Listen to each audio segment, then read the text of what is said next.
À la tête du 13h de TF1, Marie-Sophie Lacaro a connu quelques soucis médicaux ces derniers mois.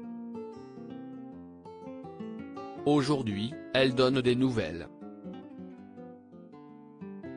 Déjà 2 ans que Marie-Sophie Lacaro est à la tête du journal de 13h sur TF1.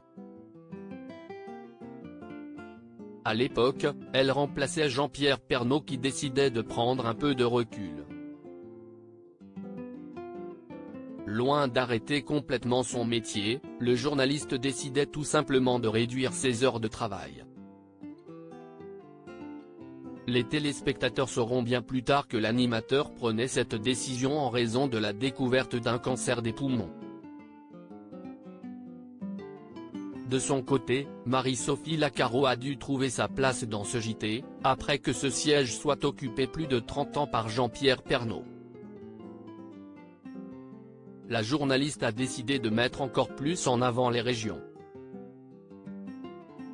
Si les téléspectateurs se sont très vite habitués au style de la nouvelle animatrice, son absence en raison d'une infection à l'œil a été remarquée et la chaîne TF1 a dû adapter son plateau lors du retour de la journaliste.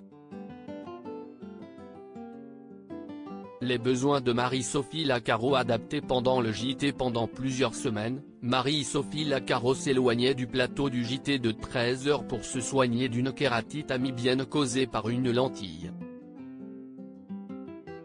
Je vais beaucoup mieux. J'ai évidemment abandonné les lentilles donc je porte des lunettes, a rassuré la journaliste à nos confrères du Républicain Lorrain, avant d'ajouter, la lumière est toujours un peu réduite sur le plateau parce que mon œil reste sensible. Mais cela n'a rien à voir avec ce que j'ai pu traverser il y a 1 an. Si j'ai médiatisé ma maladie, ce n'était pas un choix au départ. Mais je me suis rendu compte que de nombreuses personnes portant des lentilles ne connaissaient pas cette infection. Alors je me suis dit que cela pouvait servir pour mettre en garde, a assuré Marie-Sophie Lacaro.